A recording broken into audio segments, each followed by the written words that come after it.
By order of Executive Council, proximity to Installation 04 is forbidden.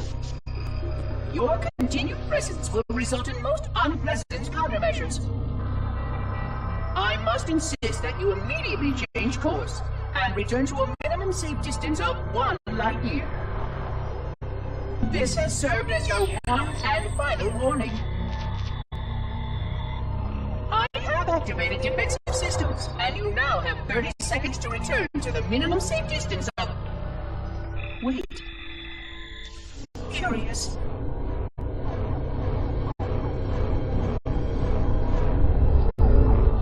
Curious indeed, after all these years. Greetings, humans, and welcome to Installation 04. Ignore prior warnings, and please continue. I have disabled defensive systems to allow your approach, but you must not exit your ship once you have arrived at the designated landing center. This ring contains significant dangers, and even with your assumed legacy, I must verify the presence and pitch of your AI before allowing full access. We have much to discuss, humans. I have been away far too long. You have been away far too long.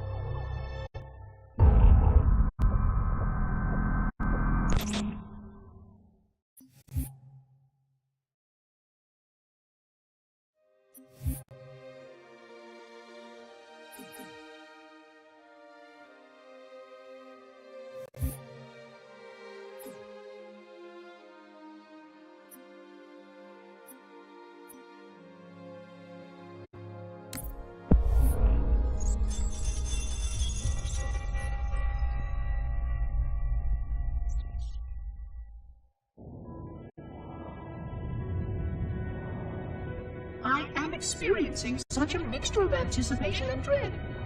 All preparations are complete for my installation. In accordance with the final dictum of the Executive Council, I have released myself of all remaining connections to my former station. This was not difficult. What was could never be again. We had seen to that quite early.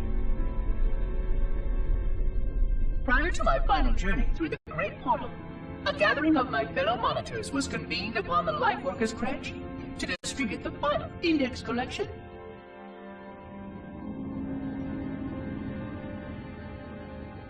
It was most unusual to have this vessel of rebirth play host to such an event. Even though Lightworker ships were the only ones still allowed slip-space formations, Lightworkers were responsible for getting us to our places on the active facilities of the array. While all of this was in accordance with the plan, one entirely unsatisfactory breakdown remained. We had no contact with the domain.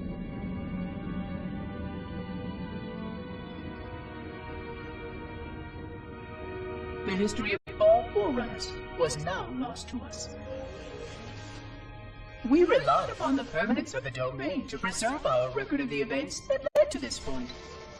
But without that record, would future civilizations know anything about us? Or only of our weapons? My fellow monitor, 049 Abject Testament, had only one comment on this before we went our separate ways. We deserve to be forgotten. Perhaps. Perhaps. But now, the portal opens, and through it, the familiar shape awaits. Halo. Home.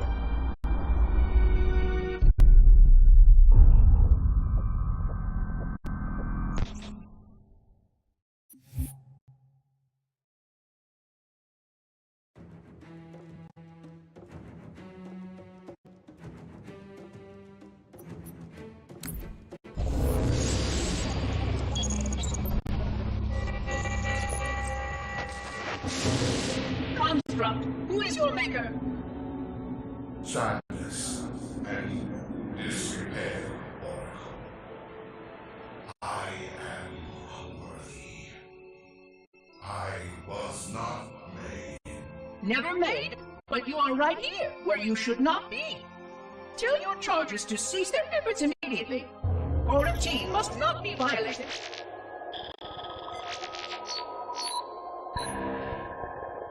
Construct, respond! Jumbled grass. Familiar terms. I serve. None serve me, Oracle. Your charges must cease all aggression towards the Reclaimers and leave this installation at once. Construct, you are dangerously close to unleashing a force you cannot comprehend.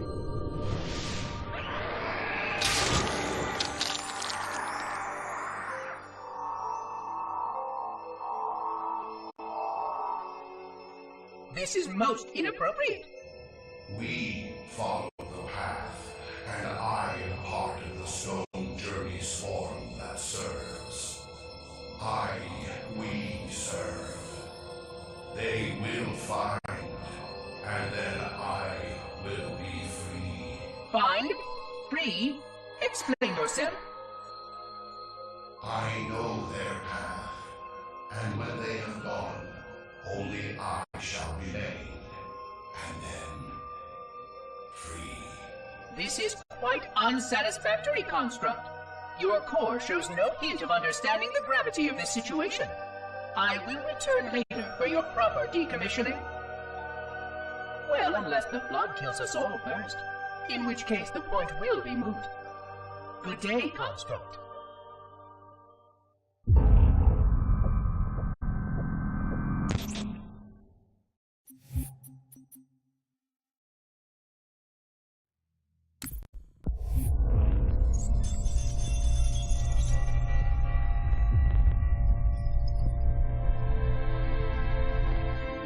Entropy. It has now been 3,000 years since my last contact with any of the other caretakers of the Halo Array.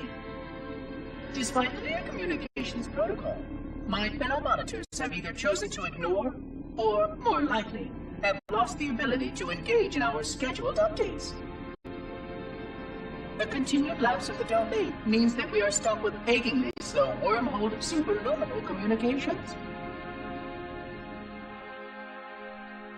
Prior to this total communication shutdown, the only messages I received in the preceding 4,573 years were incomplete and quite perplexing transmissions from Installation 05.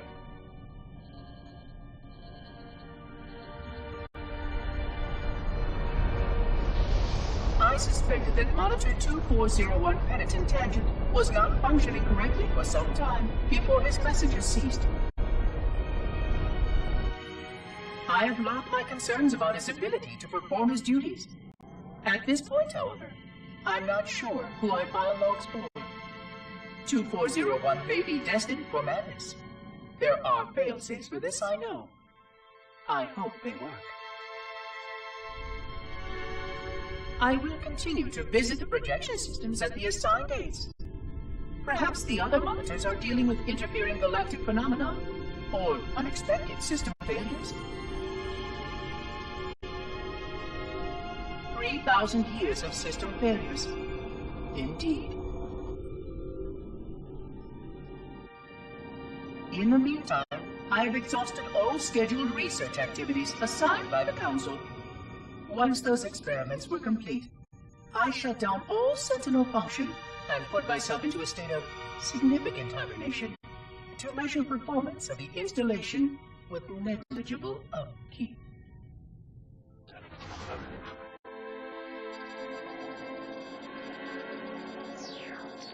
After 150 years with no noticeable impact upon installation systems or integrity, even in hibernation I became bored. This was quite troubling, as I was led to believe I was not capable of such a state.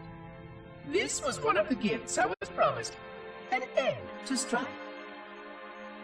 I am aware of the dangers of a system such as myself losing operational focus. Quite troubling. I wonder if my fellow monitors are experiencing similar states, or if this is because of my particular path to this installation. For amusement, I have begun a series of experiments involving the evacuation of all matter from contained sections of my installation. By measuring the geologic effects of exposure to the vacuum of space and the eventual biological recovery of these sections, I anticipate getting valuable insight into emergency response scenarios in case of sentient proximity warning.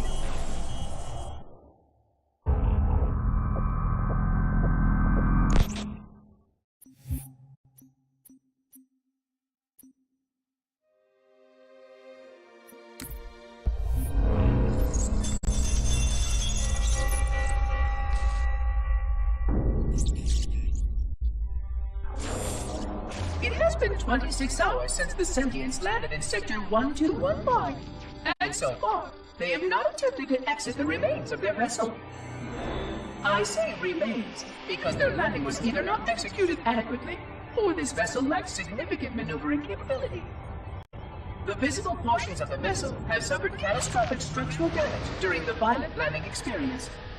I have detected atmospheric leaks in 17 distinct locations along the hull. My analysis shows that the mixture of gases coming from the ship matches the natural atmosphere on my installation almost exactly.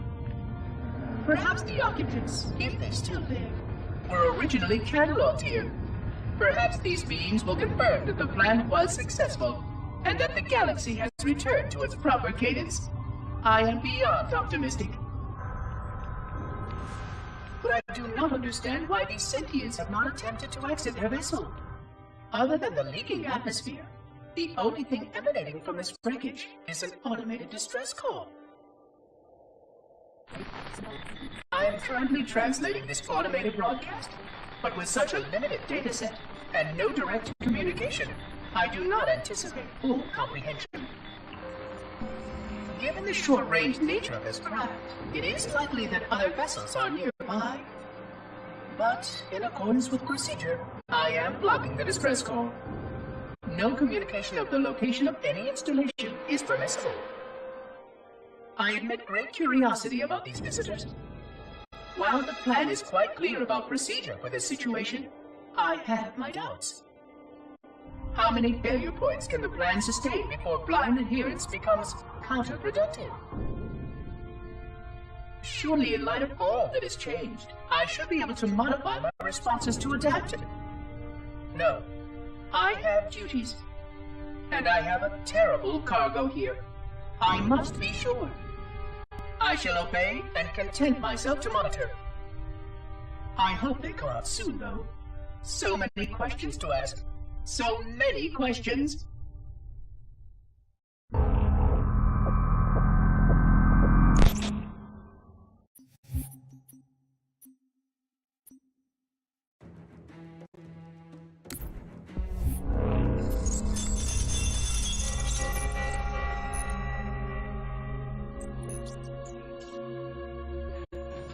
Construction of a sarcophagus around the unexplained vessel was completed today. No occupants ever exited.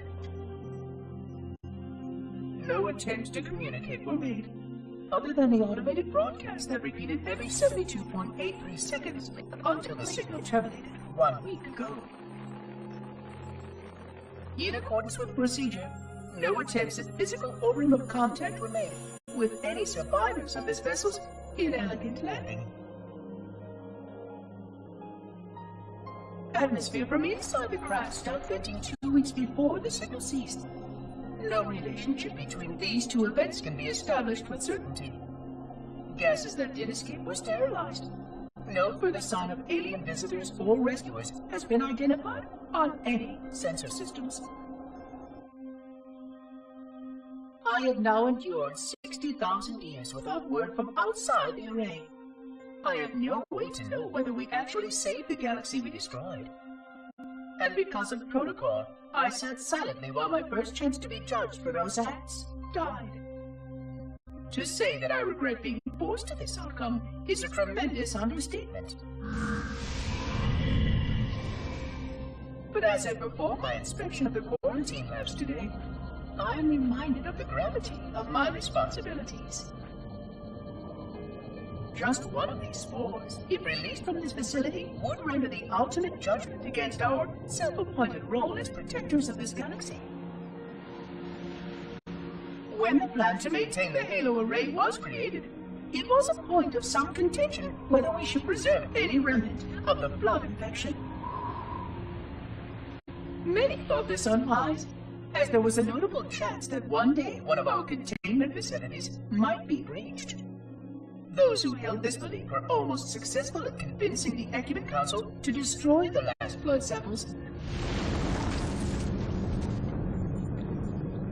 But oddly enough, it was the librarian who decided otherwise. And I believe she was correct.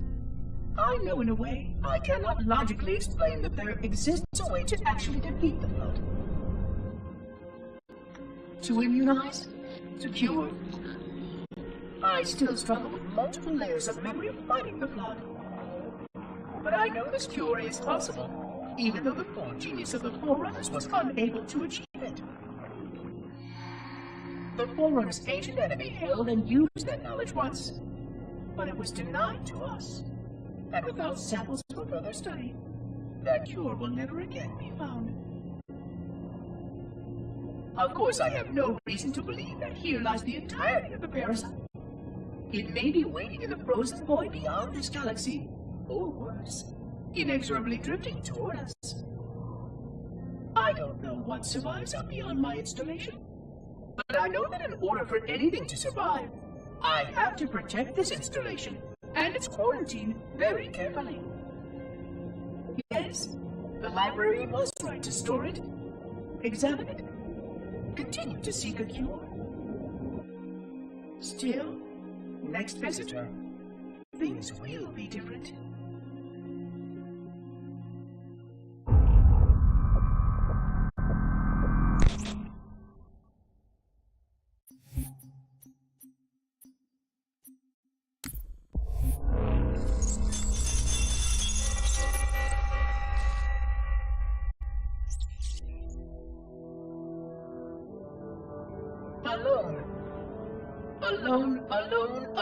Alone.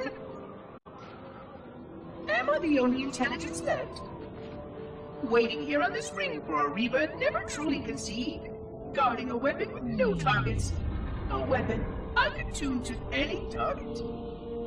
This is not what I had in mind when I volunteered. Not what I had in mind at all. I was naive to think I understood what this installation meant. We were all so naive. Looking back, we should have done a few things differently. For one thing, we should have installed 2 caretakers per installation.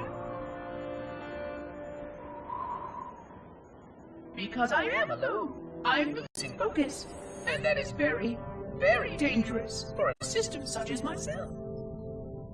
Perhaps a visit to the nearby gas giant is in order. My impulse drives could certainly make the journey. A few hundred years of travel might do me some good. There it was again. How very unproductive of me. It seems strange that the librarian did not account for this. Her strength was always in planning and positioning the pieces and then being bold enough to let it happen. To let her plans come true.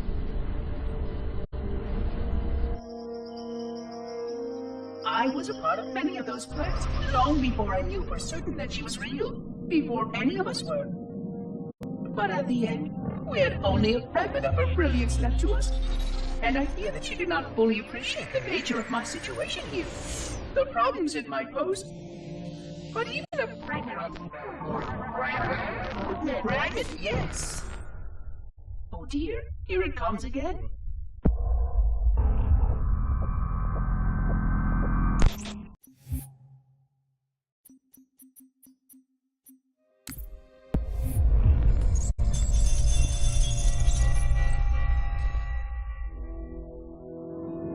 $25,000 light years. That is the effective range of this installation. According to the star charts archived on board this installation, I estimate that there are 3,792 worlds capable of sustaining biological sentient life within that 25,000 light-year range. In reality, it may be significantly more than that. And if the full array was tuned and activated by Installation 00, the harmonics of the overlapping waves would magnify that effect exponentially, cascading to cover every known star system. And that only considers the firing of a mere 7 halos. And the original 12 rings survived to see use. Sterilization would spread far farther than most forerunners ever feared we could reach.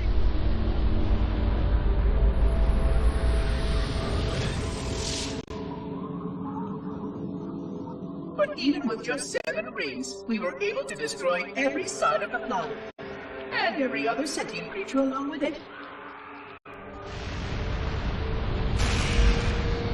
This victory was the will of our people, despite the fact that it meant our own end as well. But by our Pyrrhic measurement, it was a victory, and cleared the stage for the rest of the librarian's plan. I sometimes wonder whether the Didact could have succeeded at a much smaller cost. I learned the folly of opposing him personally, and his brilliance was unsurpassed, except perhaps by her own. He never got the chance to fully execute his proposal. The Council saw to that. But if something were to go wrong with one of the halos, if our tools were ever turned against us, long plans, indeed.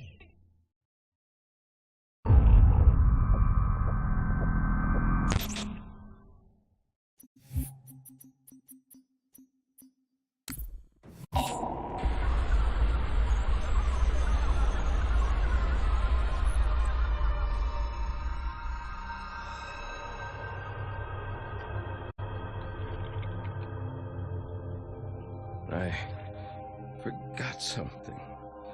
What did I... My name. I forgot. Oh, Keys, Jacob, Captain, service number 01928-19912-JK. What is that noise? What is that damn noise? Where am I?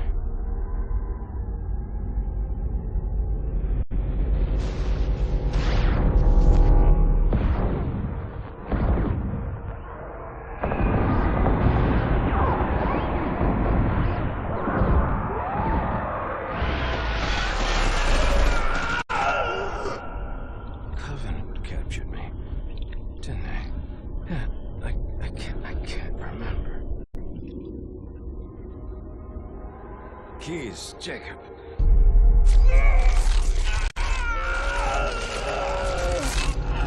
Oh, God, it hurts. This will never work, you covenant bastards. I'll never lead you to Earth. Keys, Jacob, Captain. Service number 01928-19912-JK. Oh, God, you don't want Earth. You want everything. Get out of my head.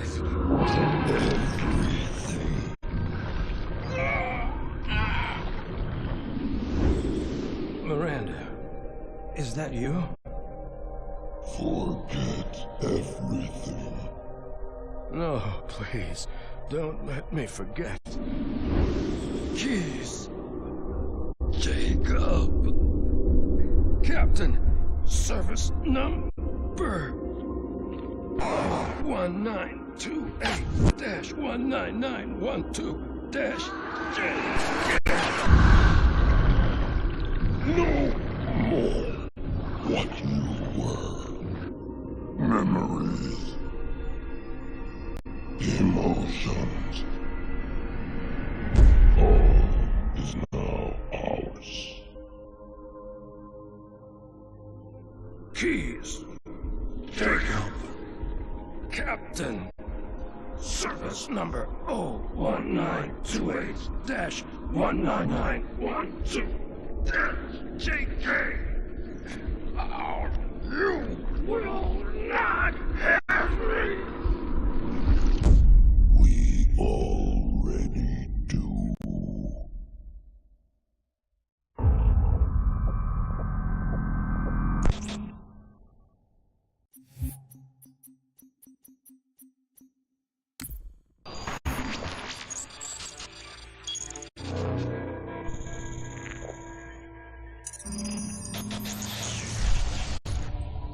Vexation. 100,000 years of careful maintenance and diligence. 100,000 years protecting the galaxy's future. 100,000 years spent fearing that our sacrifices, my sacrifice, was in vain.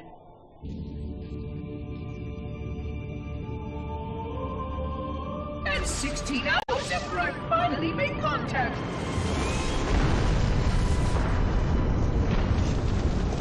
This so-called reclaimer decides to blow it all up. Oh, I am not pleased. Just as I finally discovered that our plan to save the galaxy succeeded, the ancient enemy is unleashed once more.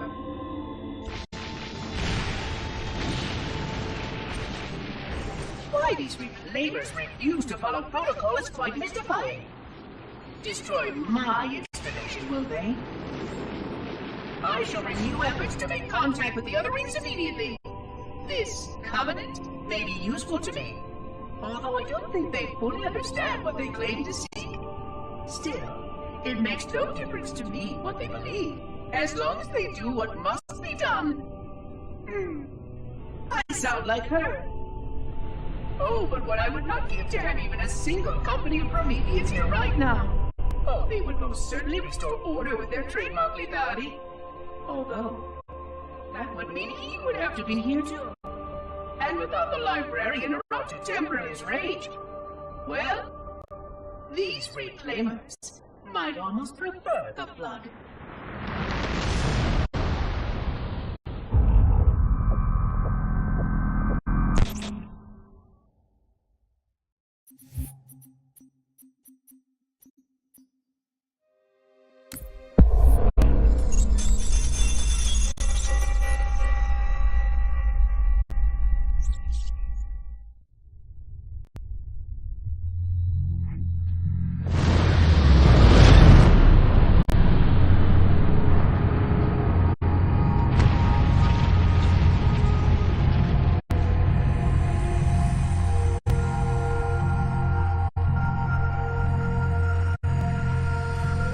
Quite unacceptable.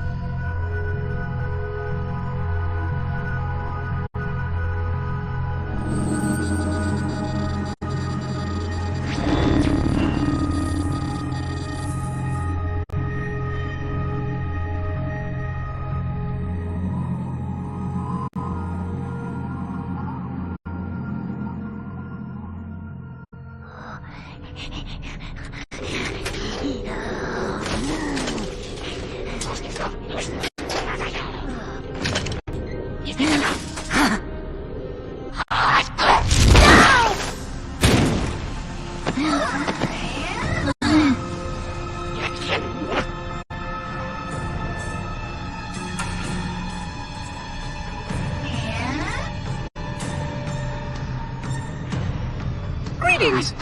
I am 343 Guilty Spawn. Monitor instant. Impertinent creature.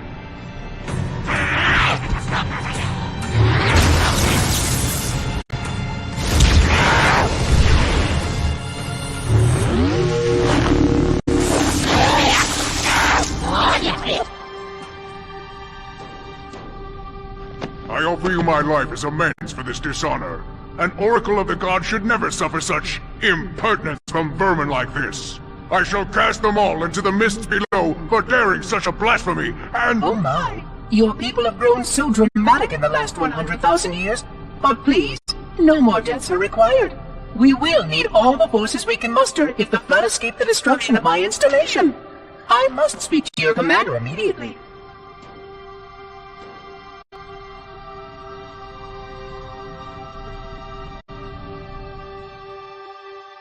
Glory stay.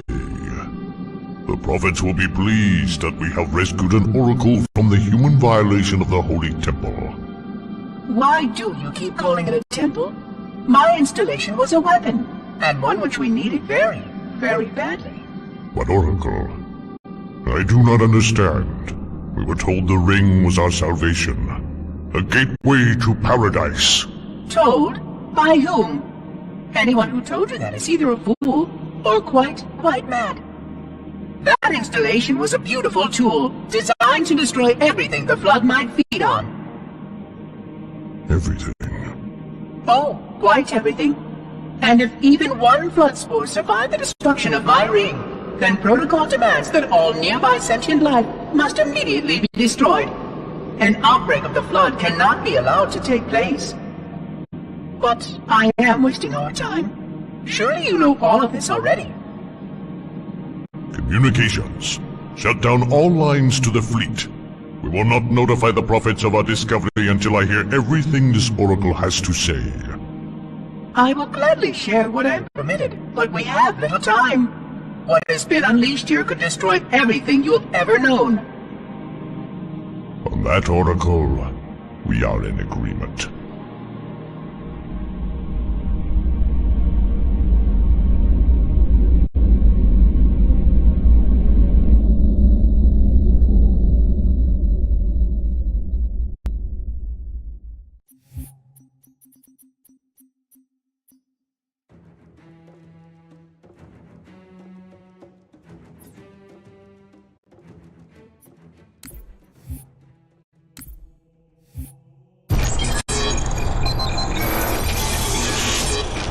Pursuant to Office of ONI Retrieval and Acquisitions Inquiry of 26 September 2552. The following is a target profile of Thel Vadami, Supreme Commander of the Covenant Fleet of Particular Justice, compiled by Lieutenant Commander Locke. First confirmed contact with Vadami came in 2535 on an unofficial human colony known as the Rubble. After-action reports from civilians, as well as Spartan Units 006, 111, and 120, suggest that Vadami was at that point a relatively minor functionary of the Prophet of Regret. Spartan 006 engaged Vadami in combat on the Rubble. Both parties survived the encounter.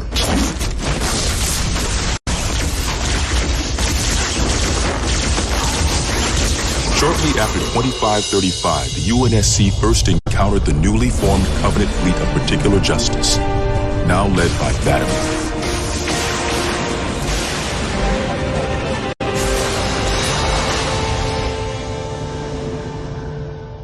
Review of early engagements with this fleet show that it quickly grew in size from 5 to nearly 60 ships, as Vadami cut a path in many human systems. ONI Section 3 made multiple attempts to anticipate or even track Vadami's movements, at the cost of a number of operatives' lives. Vadami eluded all such efforts, and he continued his unpredictable and devastating campaign.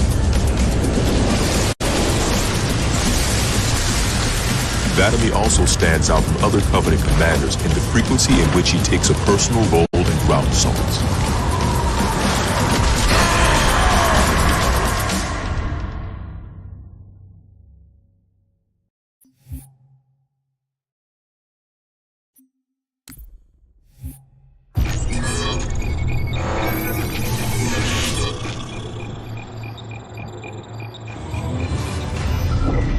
Camber was a major manufacturing center for UNSC fleet materials with a population of 5.6 million. After discovering Camber's location, Vadami penetrated the early warning perimeter without alerting UNSC forces and began his ground and orbital attacks before most of the planet knew they were in danger. While 17 of his ships bombed key defensive positions, Vadami led a group of elites in a personal assault on UNSC System HQ. One of the first units to engage Vadami was the 3rd Battalion Reserves, who were so unprepared for the arrival of the Covenant forces that Vadami found them unarmed and defenseless.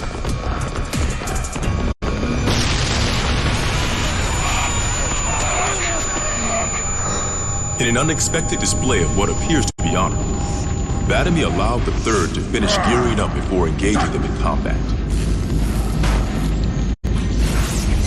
While we've had multiple reports of a strict system of honor and ritual behavior followed by the elites within the Covenant, this is the first recorded example of such honor being shown to human opponents.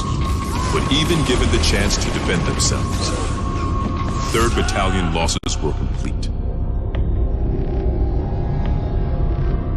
Vadamy continued his campaign across many human systems, culminating in his most devastating blow against the UNSC at Reach.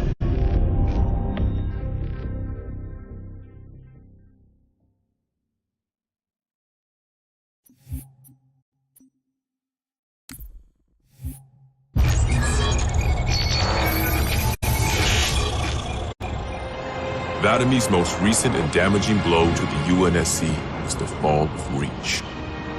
Oni has still not been able to fully determine how Vadamy located the planet, and once again he caught us completely by surprise when his forces arrived in orbit and on the ground.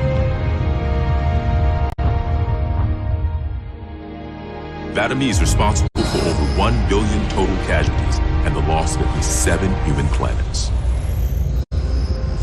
His forces have defeated all UNSC counterattacks at the cost of 123 fleet vessels and over 23,000 personnel. And now with Reach lost, Oni and UNSC strategic AI report a 0% confidence that the Navy can stop Vadamy through traditional means. In the opinion of this investigator, Vadamy is the most dangerous Covenant military asset on the field. It's common knowledge that the Covenant have a significant technological advantage over the UNSC, but are sometimes inflexible in their tactics. This is not the case for Vadamy. We cannot predict what he'll do next, but given time, we fear he will dismantle all remaining UNSC strongholds. This agent's recommendation? Immediate termination. If humanity wants to survive this war, we cannot do it with Vadamy on the field.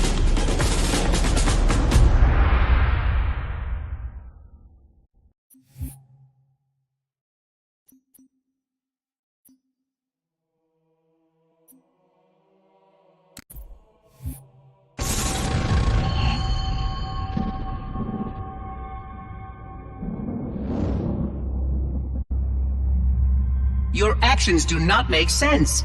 Proper protocol for a flood outbreak is to establish immediate infection reporting. Communications must be maintained with all local forces in order to track any spread of the parasite. There are no local forces, Oracle. For now, all you have is me. But I tracked multiple ships in orbit, including some remaining human presence. In light of the danger posed by the flood, surely you can set aside this disagreement with the humans. No! Anything still alive in orbit is our enemy. The humans have very good cause to kill us on sight, and the knowledge you've shared with me casts doubt on the entire purpose of our Covenant. If any of our ships remain above us, they are not the help you seek. But why would they not provide assistance? Because of this talk of prophecies and journeys? I learned a small amount about your Covenant before that reclaimer blew up my installation, but my understanding is incomplete. The AI I encountered on board one of your ships was less than forthcoming. What you need to know, Oracle, is that thousands of years ago, at the founding of our great Covenant, a bargain was struck between the prophets and the elites. A bargain which I fear will be the end of us.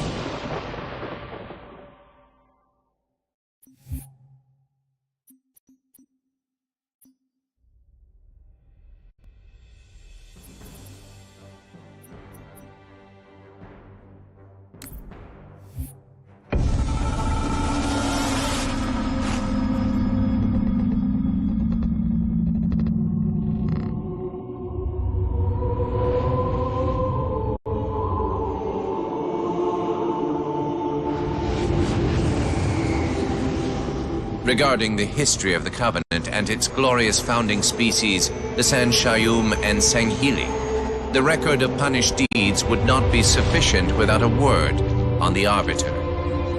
Not the consignment of shame that it is currently, but what came before, the legendary warriors of Sanghili past.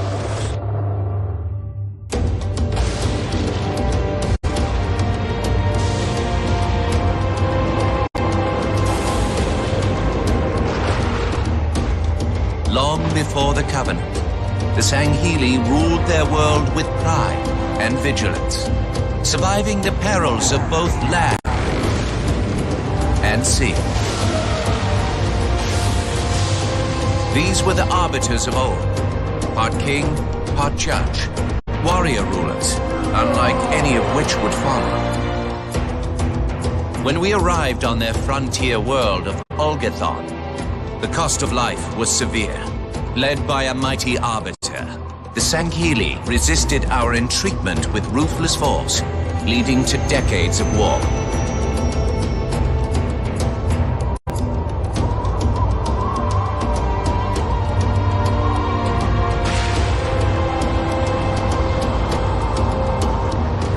We would eventually triumph, of course.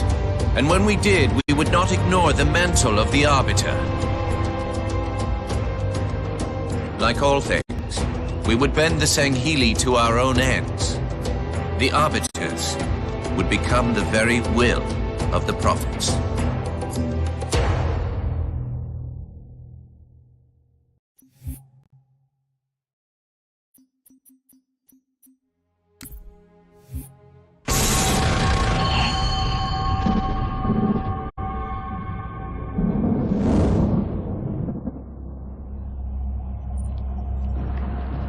For generations, our holy arrangement put the prophets in charge of religion and technology.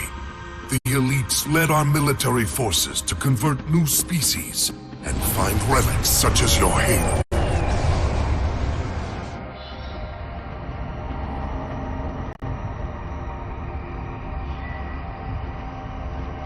And these relics you sought, the Sanshayum, your prophets, told you that they would lead you on this great journey?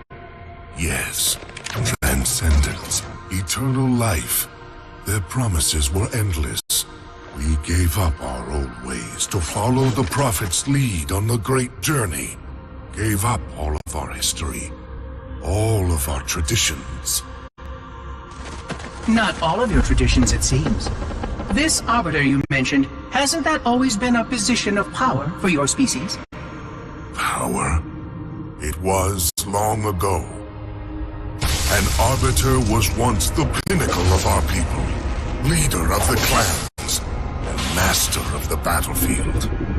But then, an Arbiter committed heresy, and an example was made of him. Heresy? He challenged the word of the prophets, challenged and lost.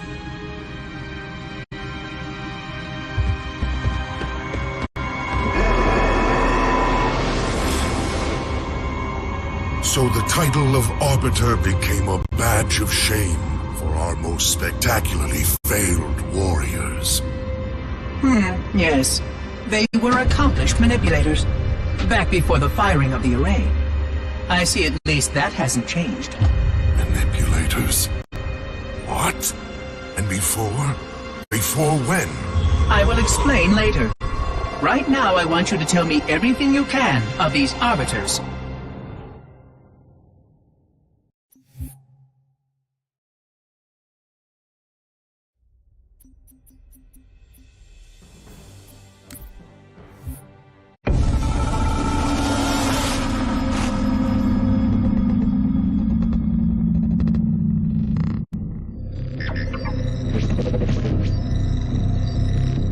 Our holy city was not always as it is, nor was the Covenant.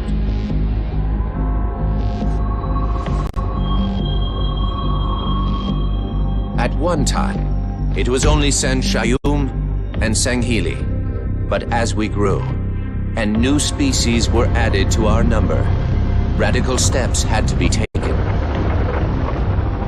Our first encounter with the Lek Golo was an effort in futility.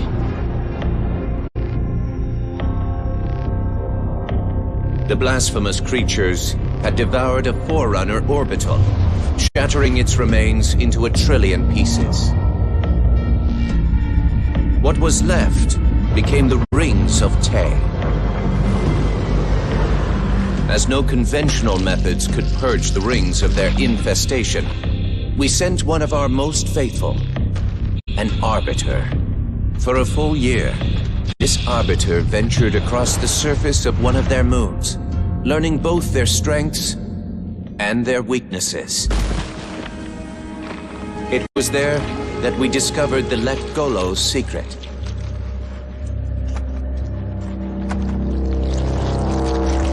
Although some of their kind rightly bore the blame for the orbital's desecration, others had only devoured around the Forerunner materials. And with reasoning and much labor, these could be used to serve the Covenant. And by these means, the Great Arbiter had given us one of our most sought-after treasures, access to innumerable processing pathways of the mighty Forerunner Dreadnought, and to the many secrets it held.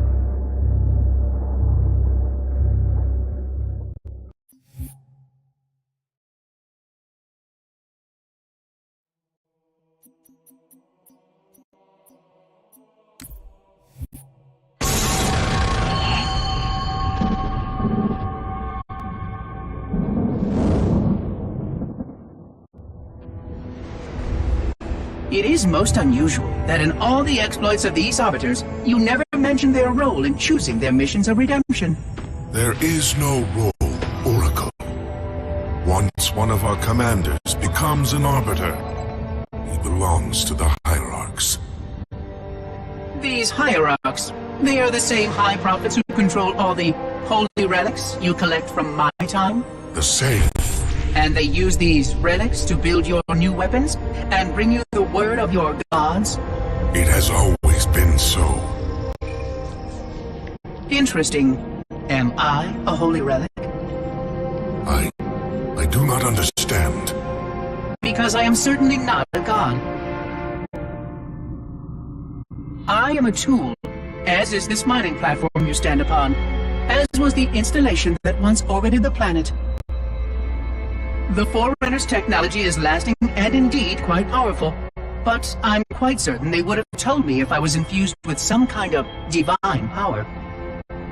I suspect some of your prophets may have been quite aware of how much divine inspiration tools such as myself could provide. And you never questioned these proclamations. Even your mightiest warriors, these arbiters, never questioned? Questioning was what brought shame to the word arbiter long ago, Oracle. How disappointing. I fear now that there are many questions we should have been asking for a long, long time. I would be more than happy to answer any such questions, but I have a few more for you. Continue your tale of these arbiters.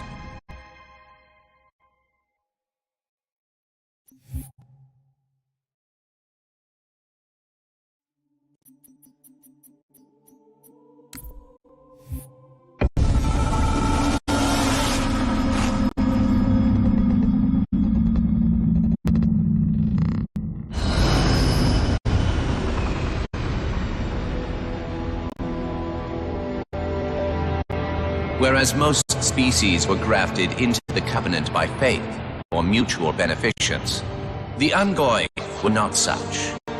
Their kind was brought into the fold by force, and it was by force that they were held captive. Their world had no prayer against our might and majesty, and their peoples were quickly laid low, many of them brought into subjugation.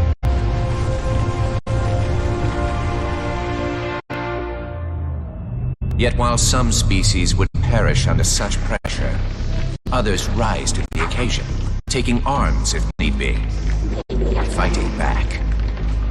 Such it was for the Ungoi when their feud with the Kig-Yar led to rebellion. An effort by the Kig-Yar to sterilize the Ungoi population was met with stiff resistance, and for a time, the holy city was thrown into chaos. Once fully provoked, the Ungoi were merciless in their violence, lashing out at all species. Their large numbers and their tenacious volatility made them a suitable challenge, even for the elites. And yet again, we turned to an arbiter. and with a ferocity unparalleled since the beginning of the Covenant, the Ungoi world would be reduced to glass. Those within the Holy City would be forced to watch, unable to stop what could have been the very end of their kind. The Ungoi rebellion was brought to an end by the Arbiter's hand.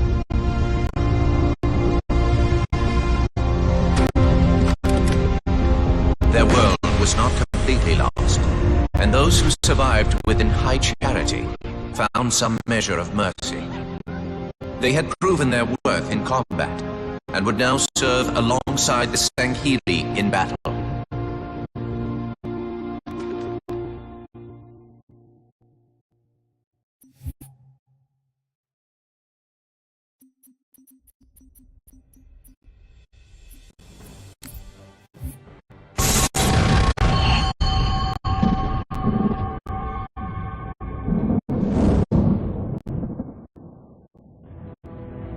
I'm starting to fear that you're not very smart. Mind your tongue, Oracle. Oh, I mean no offense. I'm not talking about you. I'm talking about your species.